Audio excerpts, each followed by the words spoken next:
Bom dia, turma. Bom dia, oitavo ano. Vamos para a nossa aula do dia 22/5. Como eu não passei exercício para vocês de casa na última aula, então essa aula a gente vai começar direto na matéria.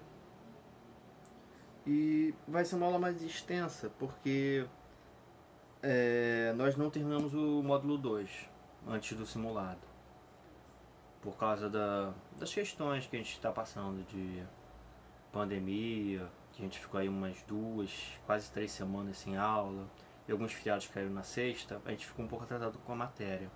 Então essa aula eu vou dar uma estendida aí, para a gente poder matar hoje Revolução Francesa. E na próxima aula a gente começa o último capítulo do módulo 1 para a gente já acabar com isso de uma vez, para podermos entrar no módulo 2. A gente vai começar nossa aula na 336. O governo de Napoleão Bonaparte. O governo de Napoleão Bonaparte teve início em 1799 e pretendia atingir a estabilidade política e econômica da França, além de garantir a ordem interna do país. Napoleão permaneceu cerca de 15 anos no governo, de 1799 a 1814, um período pós-revolucionário em que muitos dos ideais propostos pela burguesia estavam em consolidação. Quer dizer, as ideias que eles bolaram que a burguesia bolou, não todo o grupo da revolução, que a burguesia bolou para se pôr durante a revolução, praticamente já estavam completos. Existia muita pouca coisa ainda a se iniciar e a grande maioria já estava caminhando para se tornar uma realidade. Vamos conhecer mais sobre Napoleão e como foi seu governo? Primeiro, quem foi Napoleão? Aqui a gente tem uma pintura sobre óleo de Napoleão, uma pintura de 1796. Napoleão Bonaparte. Durante o período da Revolução Francesa, Napoleão desenvolvia uma carreira militar. Na época do Diretório, ele ocupava o cargo de general e liderava campanhas expansionistas francesas na Itália e no Egito. Com o tempo, ele se transformou em um importante líder do exército e um estrategista consagrado pelos franceses. Após o golpe de Zoto Brumário, Napoleão governou a França como um cônsul. Nesse caso, o cônsul é um dos representantes do governo com grande autoridade na França. Essa é a função do cônsul. Lógico, o cônsul não, foi, no caso francês, de Napoleão, ele era isso, era um representante com muitos poderes. Mas o cônsul, ele é um cargo que tem em outros tipos de governo, até hoje. E varia muito a atribuição dele.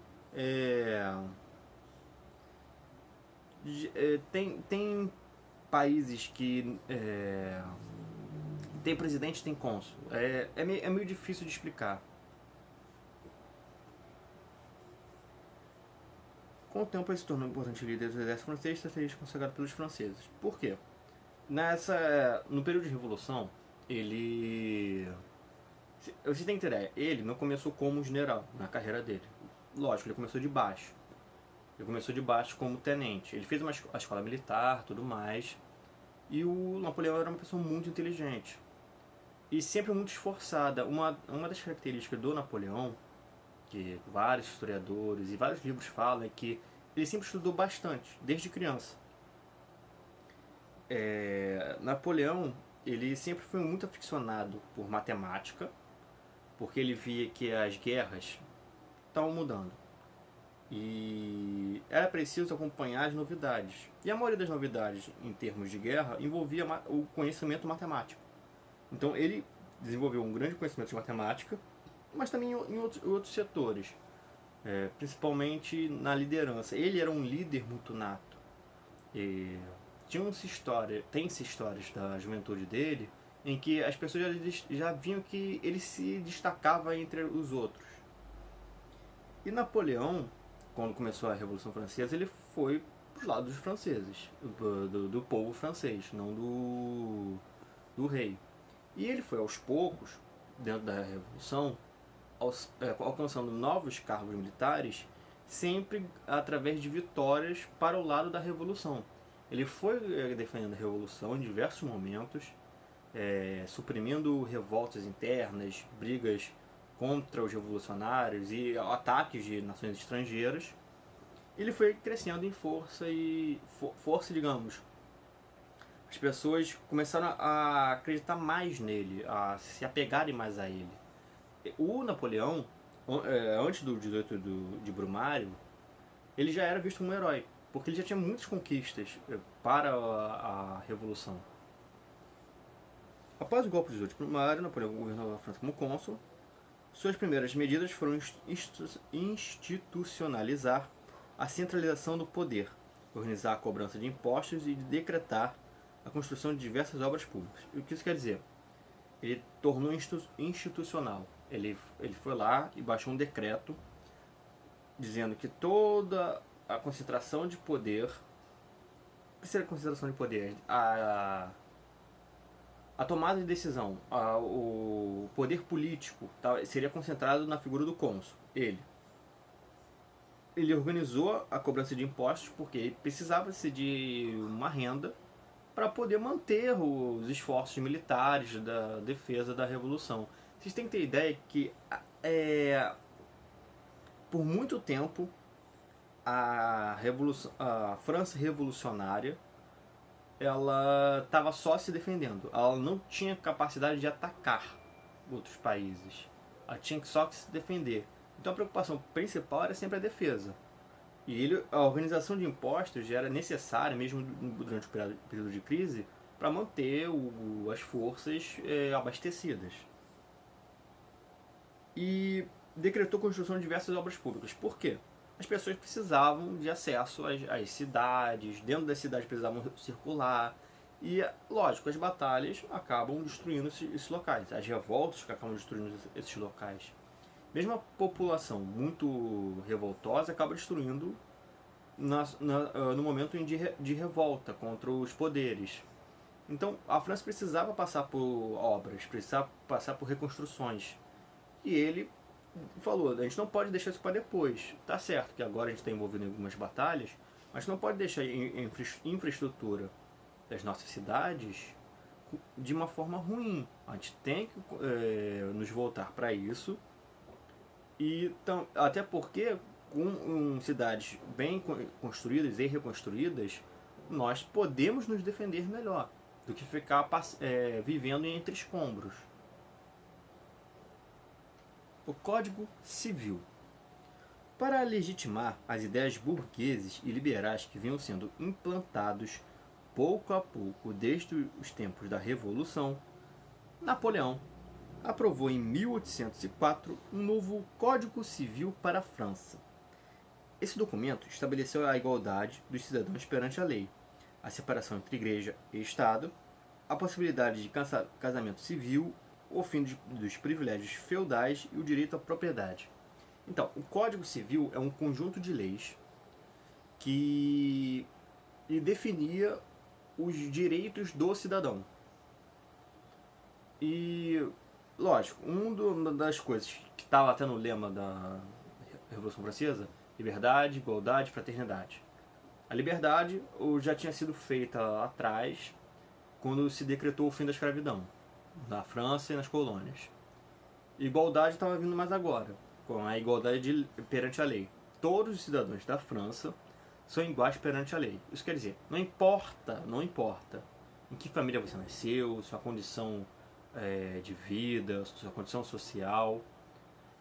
Agora, todos são iguais perante a lei. Ninguém vai ter privilégio e ninguém vai ser mais punido por ser de uma classe. Todo mundo igual. Você pode ser o cônsul, você pode ser o padeiro da esquina, você pode ser o faxineiro do castelo, você pode ser o general. Se você cometer um crime, vai ser julgado igualmente, não importa a sua posição social. A possibilidade de casamento civil, por quê? Aí vem atrelado com outra coisa, que é a separação da igreja e do Estado. A partir desse momento, a França passa a ser um Estado laico. Ele não tem uma religião oficial, quer dizer, uma religião oficial. é uma... O governo falar, essa religião aqui é a do Estado, os seus preceitos podem vão estar envolvidos em todas as diretrizes que o Estado quiser. Isso quer dizer, podiam ter leis com bases religiosas.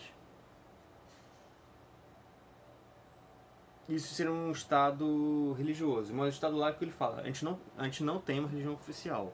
A gente aceita qualquer religião, quer dizer, liberdade religiosa. O povo pode ser de qualquer fé. Mas eles têm que entender que a religião e o Estado não vão se misturar mais. O Estado é o Estado, a Igreja é a Igreja. São órgãos separados a partir de agora.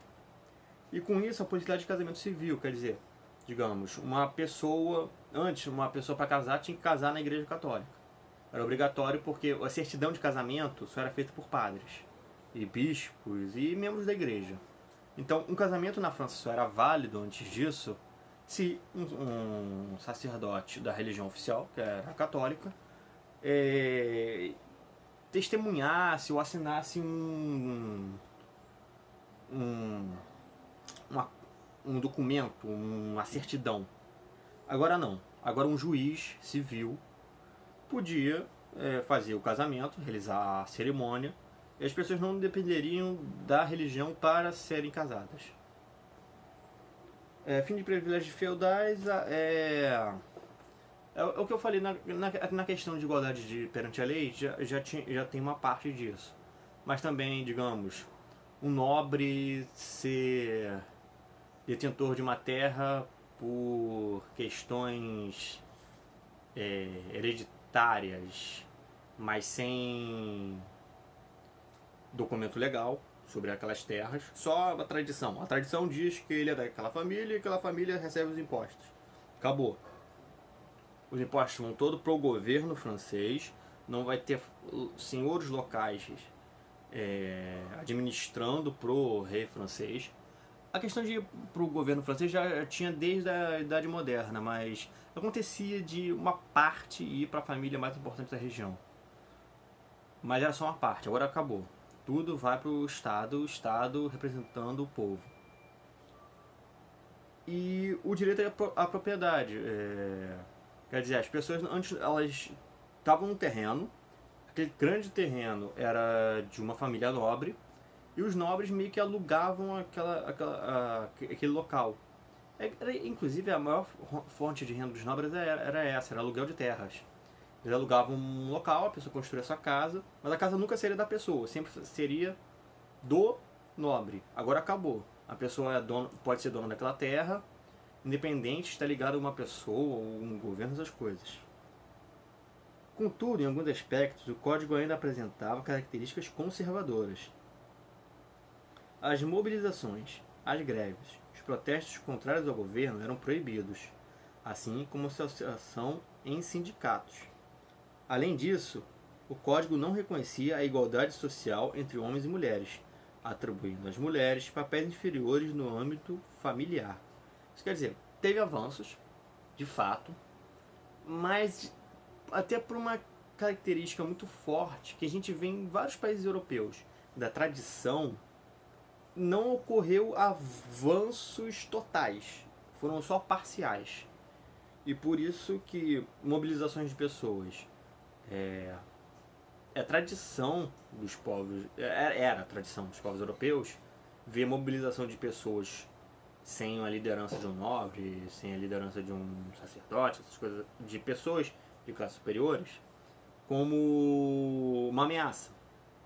E não acabou com o Código Civil. Manteve-se a visão de que pessoas do povo mesmo se reunindo é uma ameaça.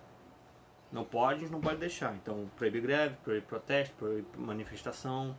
Sindicato, nem pensar, porque sindicato... A ideia do sindicato é grupos de trabalhadores se unirem para formar medidas para levar o governo e falar, olha, a gente trabalha, mas a gente quer essas exigências. A gente tem que ter essas exigências para termos o mínimo necessário para podermos trabalhar com dignidade. Isso não ia acontecer. Estava proibido também. E o código não reconhecia a igualdade de homens e mulheres. É a tradição, mais uma vez. Homens sempre em questão de liderança nos povos europeus. E, lógico, a gente tem exemplos por exemplo, a Olympe de Gouges, que a gente viu na aula anterior. Ela era uma feminista que lutou pela igualdade de homens e mulheres perante a lei. E até no trato dentro da família. Por exemplo, com o Código Civil, manteve-se a ideia de que uma mulher não podia ser chefe de família. Ela não podia ser responsável por uma família, tinha que ser sempre um homem. Então, apesar de alguns avanços do Código Civil da França, de 1804, não conseguiu avançar tanto em outros aspectos. Aqui a gente tem uma imagem do Código Civil, da primeira página e da capa. Um pequeno documento, mas muito importante. As conquistas napoleônicas. Em 1804, após adquirir alta popularidade e receber o apoio da maioria dos deputados, Napoleão assumiu o governo como imperador. Aí vem uma coisa. Todas as guerras da Revolução Francesa, a maioria foi, de todas as guerras, a maioria foi defesa, e sempre se defendendo. Quando Napoleão, principalmente Napoleão, começou a se destacar muito, e os militares franceses começaram a ver, a gente pode deixar as coisas mais a cargo desse cara, ele é bom. Quando ele começou a ter mais controle ali no meio militar, até antes do 18 de Brumário, a gente já começou a ver que ele conseguiu reverter a situação de França sempre se defendendo para a França atacando. No momento que a França começa a atacar, ele derruba grandes adversários. Por exemplo, Napoleão é responsável por derrotar a Áustria, um dos principais adversários. No momento que ele derrota a Áustria e outros países, vai dominando, ele vai e domina esse local para a França. A França começa a ganhar corpo dentro da Europa. Ela cresce, ela se expande, o território dela cresce muito. Então, quando ele faz o golpe de se tornar cônsul, lógico que não ia durar muito tempo. Ele estava muito popular dentro da Europa, dentro da França e dentro da Europa. A Europa, todo mundo conhecia Napoleão. Napoleão é o cara da vez. Ele está mudando tudo. E principalmente na questão dos territórios. Ele estava dominando muita coisa. Então, meio que começou a ser inevitável o pessoal ver que ele vai acabar com essa questão de República Francesa. Porque ninguém conseguiria tirar ele do poder. Então, não foi surpresa que em 1804 ele foi declarado imperador da França. Mas o que é o Império? Vamos ver o que é o Império. Trata-se de uma estrutura politicamente centralizada em um monarca, que recebe o título de imperador. Geralmente, o império representa grande extensão territorial, cujas terras são contínuas ou não. Além disso, como grande parte dos impérios se constitui por meio de conquistas, eles podem abranger povos diferentes, culturas variadas sob o mesmo governo. E então, a questão de se continuar ou não. No caso de Napoleão, a maioria das terras do Império Napoleônico eram coladas, porque eram países vizinhos que o Napoleão foi indo com o exército dominando. Lógico, tinha as colônias francesas, que faziam parte do Império, mas o grosso mesmo do Império estava na Europa, que ele estava dominando os vizinhos. E a questão de se continuar ou não. Por exemplo, o maior império da história da humanidade foi o Império Inglês, o Império Britânico. O Império Britânico, ele não é um império contínuo. Ele tinha vários pedaços de terra ao redor do mundo e eram com uma grande quantidade. Tanto que a Inglaterra ela ganhou um apelido de um império que o sol nunca se impõe. E isso não é fábula. O Império Britânico, na sua maior extensão, realmente o sol nunca se punha. Quer dizer, tinha sempre sol no Império Britânico porque eles tinham terras nos 5 continentes. Então não importa o continente que você estava, ali tinha algum pedaço de terra que era do Império Britânico. Por isso está sempre em dia. E é o maior exemplo que a gente tem de império não contínuo, que é de império que os pedaços de terra que ele domina não estão colados um com o outro. Mas no caso da França era assim, era um império contínuo. Isso é uma grande totalidade. Naquela época, a política expansionista francesa cresceu e Napoleão incorporou diversos territórios europeus à França. Assim, entre 1799 e 1815, a Europa ficou marcada pelas guerras napoleônicas. O expansionismo ocorreu por meio de anexação territorial decorrente de conquistas militares e por acordos que estabelecendo aliados de Napoleão nos governos regionais.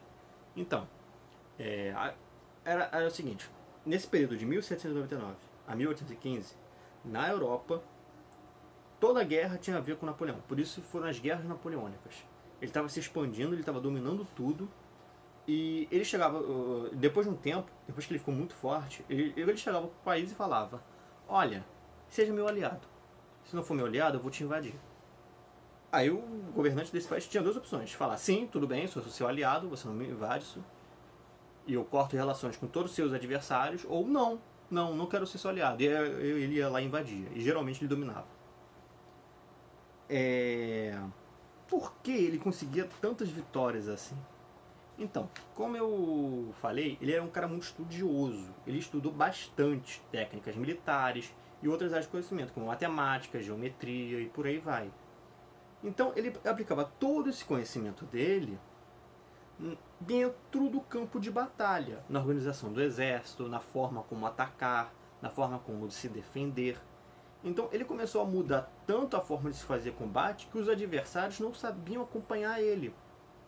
E ele foi muito inteligente porque nessa época as guerras ainda eram meio que um misto de guerra medieval com guerra moderna. O que isso quer dizer, professor? Eu não conheço esses termos.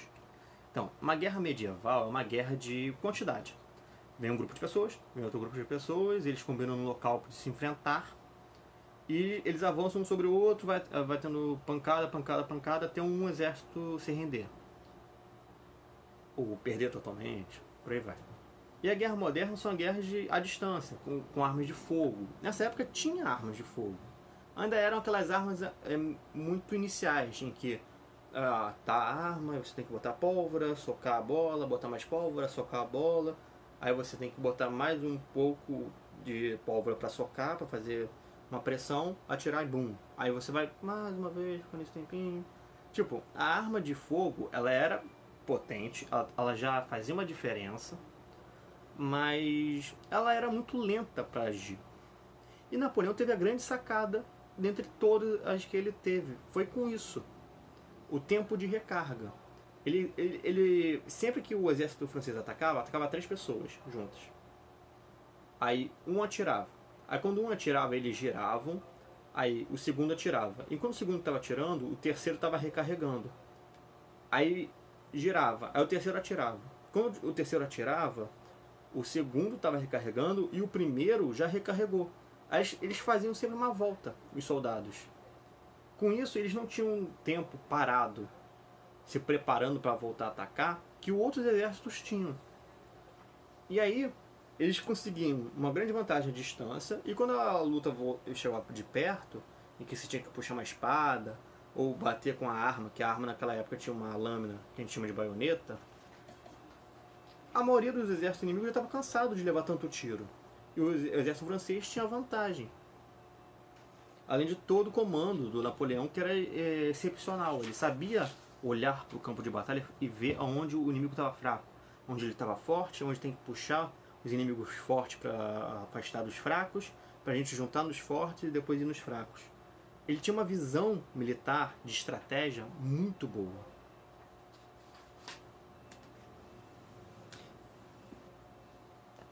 Aí a gente tem 2 imagens muito interessantes. A primeira é a consagração do imperador Napoleão e a coroação da imperatriz Josefina pelo Papa Pio VII. Então, Josefina era a esposa de Napoleão. Tá, mas professor, o que Por que essa imagem é importante? Primeiro, mostra o momento em que ele se torna imperador. E segundo, que ela é emblemática porque, pelo que conta a história, Napoleão, na hora de ser coroado, ele tirou a coroa da mão do Papa e botou nele mesmo. Ele botou a coroa nele mesmo. Por que isso é importante? Porque simbolizava ali uma atitude de independência. Ele estava dizendo para o resto do mundo que ninguém coroa ele. Ele se coroou imperador. Ele se fez imperador. A questão da imagem, dos símbolos, dos gestos é muito importante. Porque passa ideias que podem se tornar muito fortes. A Revolução Francesa foi feita por símbolos.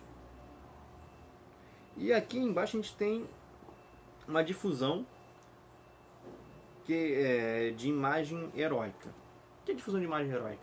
Napoleão ele queria muito espalhar o heroísmo francês, as suas conquistas, a imagem de suas vitórias. Então, o que ele fazia? Ele construía monumentos, imagens nas cidades para mostrar: esse monumento eu fiz na minha conquista depois que eu derrotei a Itália e conquistei a Itália. Aí ele fez o Arco do Triunfo, que é essa imagem aqui embaixo. Napoleão investiu na difusão de uma imagem positiva e heróica do Império. Assim, o governante financiou artistas e arquitetos que elaborarem quadros, esculturas, construções que abordassem suas bem-sucedidas batalhas e os episódios considerados mais marcantes de seu governo. O Arco do Triunfo, por exemplo, foi um monumento construído a mando de Napoleão em 1806 para homenagear as glórias militares francesas. Atualmente, a construção é um dos pontos turísticos mais famosos de Paris, na França. Aqui é uma fotografia de 2018. Famoso Arco do Triunfo. Sempre está aparecendo em filme. Quando tem um filme assim na França, aparece o Arco do Triunfo.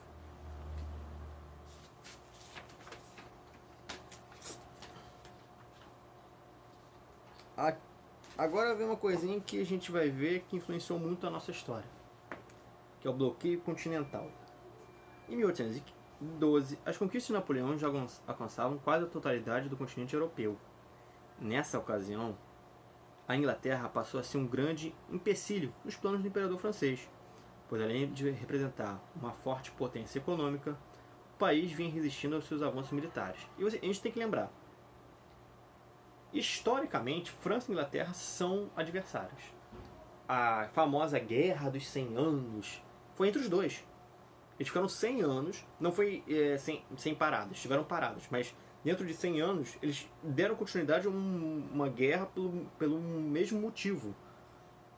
Então, eles eram adversários muito famosos. Sempre que tinha uma guerra, a Inglaterra se metia, geralmente a França estava do outro lado, e vice-versa. Observe o mapa abaixo o território que foram incorporados por Napoleão e aqueles que não faziam parte do Império. Então, amarelo é Império Napoleônico e cinza são os países que não estavam sob o seu domínio. Viu como ele expandiu tanto? Como ele criou um império grande demais ali na Europa? Com o objetivo de enfraquecer os ingleses economicamente, em 1806, Napoleão decretou o bloqueio continental. Segundo essa medida, todos os estados europeus estavam proibidos de negociar com a Inglaterra. Se algum governante respeitasse as ordens de Napoleão e fizesse trocas comerciais com os ingleses, a França ameaçaria atacar militarmente a região. Em geral, os estados europeus seguiram as determinações do bloqueio, pois dois casos, porém, tiveram maiores complicações para os planos de Napoleão. Nessa época, Portugal era muito dependente do comércio com os ingleses e resistia cada vez mais em aderir às exigências do imperador francês. Quando Napoleão mobilizou tropas para invadir o país, o rei português decidiu se exilar no Brasil, que na época era colônia portuguesa. Então, essa é a parte que influencia diretamente na nossa história. Portugal e Inglaterra, eles têm uma aliança muito antiga. Portugal e Inglaterra são aliados desde mais ou menos 1200. Eles são aliados de muito, muito, muito tempo. E mesmo que com com o passar dos séculos, das décadas, eles tiveram assim, suas desavenças, no geral, Portugal e Inglaterra sempre se deram bem. E nesse período, Portugal estava com muitos problemas financeiros. A maior fonte de renda dela era o comércio com a Inglaterra. Quando Napoleão decretou que qualquer vizinho dele, se fizesse comércio com a Inglaterra, ele iria invadir, Portugal, poxa, não posso, senão eu vou ficar complicado, vai ficar complicado para mim. A França não tem como substituir a Inglaterra nos meus comércios. E, por outro lado, a Inglaterra falou, olha só, continua, a gente garante aqui a proteção de vocês, a gente pensa num plano caso ele tente invadir vocês. E o que o rei português, que é o Dom João, fez? Nesse meio tempo ele mandou uma carta para Napoleão falando, olha, tô com vocês, não vou fazer mais comércio. Mas por trás dos panos ele foi fazendo. E ao mesmo tempo ele falava para a Inglaterra, não, eu tô com vocês, vamos manter nossa aliança.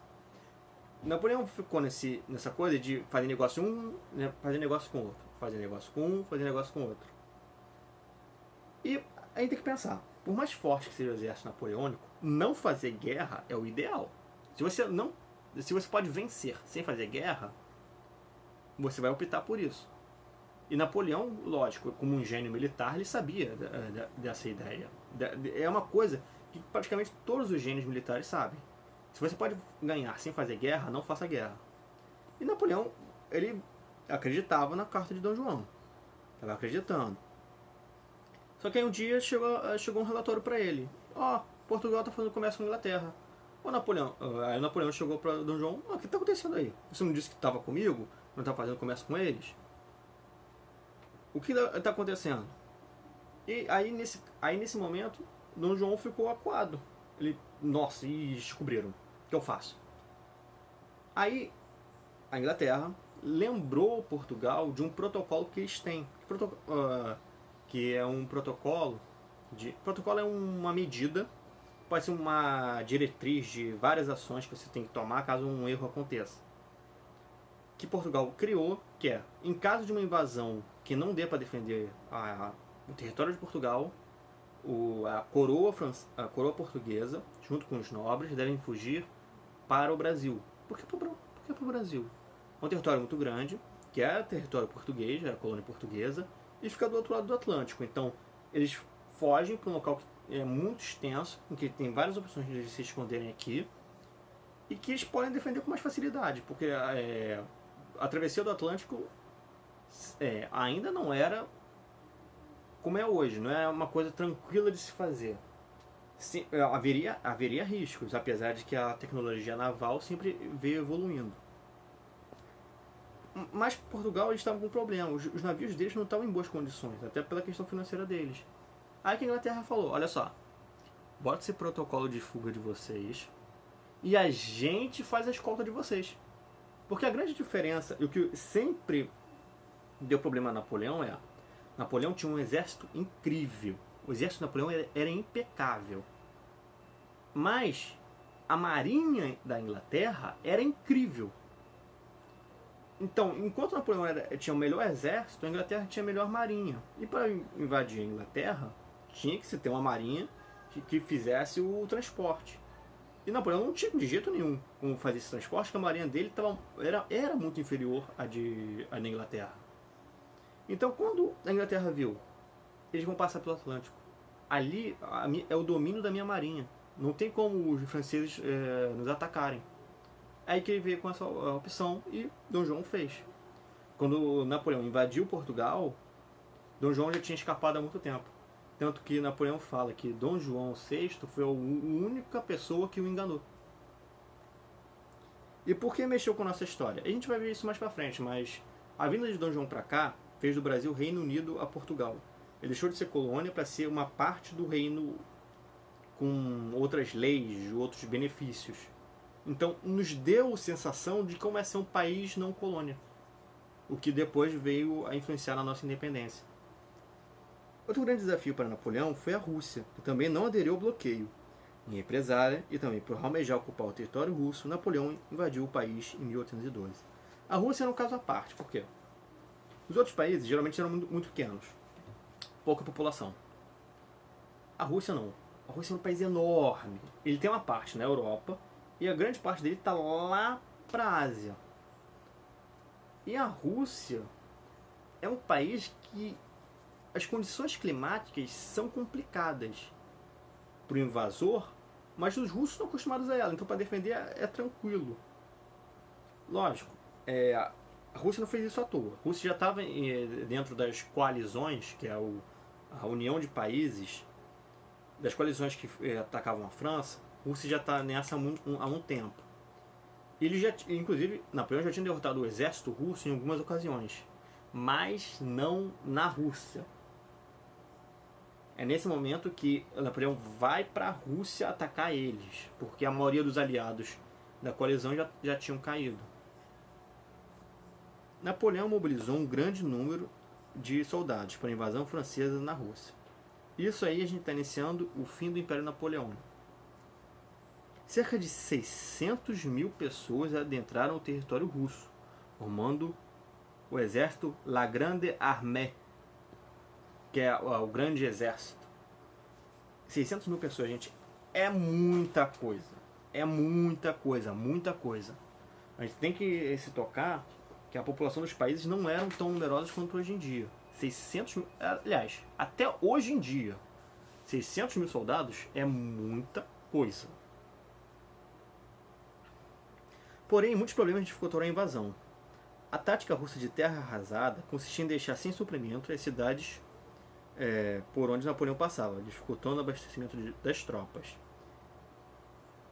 Peraí, vou explicar isso. Isso desgastou o exército, que já sofria com o rigoroso inverno russo, tornando as batalhas mais complicadas. Diante dessa dificuldade, Napoleão percebeu que não teria condições de vencer os russos e ordenou a retirada de seus homens da região. Então, os russos eles já tinham lutado antes com Napoleão. Eles sabiam que confronto aberto, ir direto no confronto, não dá. O Napoleão é muito bom em guerra, a gente não tem um general tão bom quanto ele, e nossos soldados não sabem como lidar com essas táticas. Então o que a gente vai fazer? Vamos fazer uma tática que a gente já fez outras vezes, quando nos invadiam. Digamos, o exército de Napoleão está chegando. Aí os russos estão na cidade. Os russos veem, estão chegando. Tira todo mundo da cidade. Tirou todo mundo da cidade. Destrói a cidade. Destrói a cidade, bota fogo em tudo, queima a comida, salga a terra. Por que salgar a terra? Porque se salgar a terra, não tem como plantar. Salga a terra e vamos para trás. Vamos recuar. Aí chegava o exército de Napoleão. Dominamos a cidade, mas a cidade está destruída, a terra está salgada, não tem comida. Vamos ficar com nossas provisões. Aí eles iam fazendo isso. O exército de Napoleão avançando e os russos recuando. Queimando, destruindo a cidade, salgando a terra. E ia fazendo isso. Chegou um ponto que a comida que o exército de Napoleão tinha para invadir, acabou. E eles não tinham conseguido nada, nenhuma comida, nenhuma provisão a mais. Nesse meio tempo veio o inverno. E tipo, a gente aqui no Brasil, a gente passa um friozinho no inverno. Dependendo da cidade do Brasil, pode até nevar, mas é muito pouco. A Rússia não. O inverno lá é muito rigoroso. A temperatura vai abaixo de zero. Tem cidades que vai abaixo de menos 15, menos de 20. Então, é muito frio. E os franceses, apesar de estar na Europa, eles não passavam por esse frio que os russos passavam. O inverno russo é muito mais rigoroso que na França. Então, o exército russo estava preparado para isso, porque quando chegou o inverno, o exército de Napoleão, com muita fome, passando o frio, os russos foram lá, vamos bater neles. E aí, na hora do inverno, que os russos bateram neles, Napoleão viu, não tem como vencer. Meu exército está fraco, com fome, estamos todos esgotados e a gente está sendo atacado. Por mais que eu sei como derrotar esse exército, meus soldados não estão com capacidade física de fazer isso. Temos que voltar. Com a derrota da campanha francesa na Rússia, o governo napoleônico se enfraqueceu.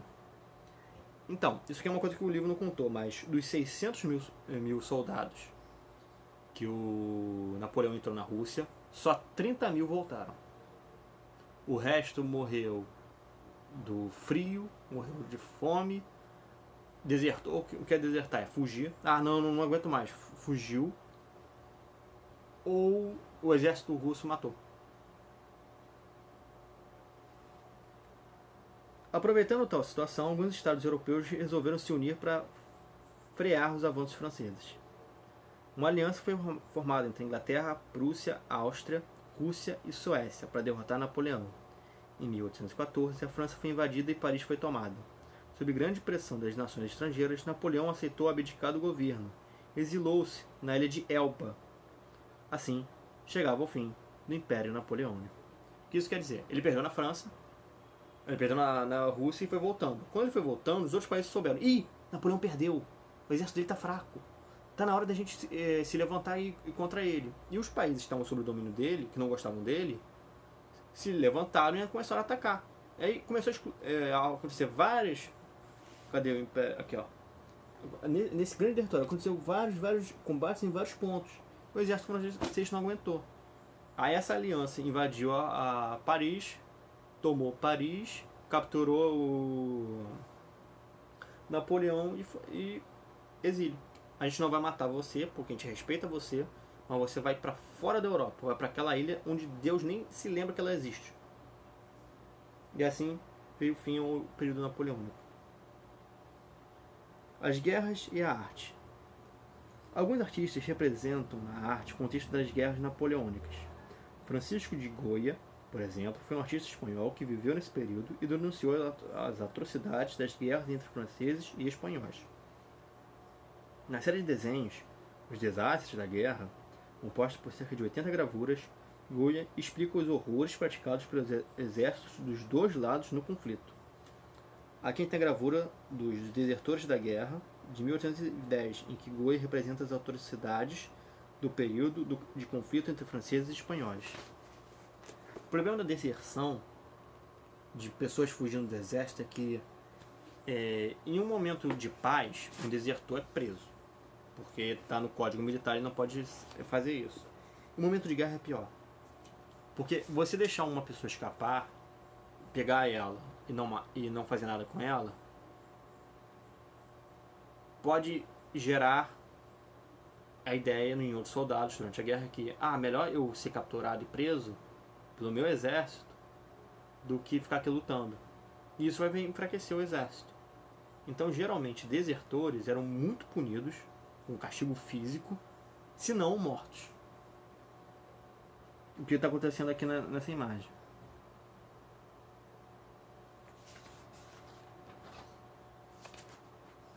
Aí a gente entra nos dois exercícios que eu vou passar para casa, para vocês.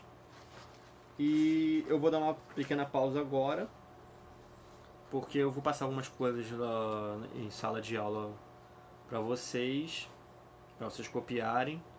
E a gente já volta com a última parte da aula.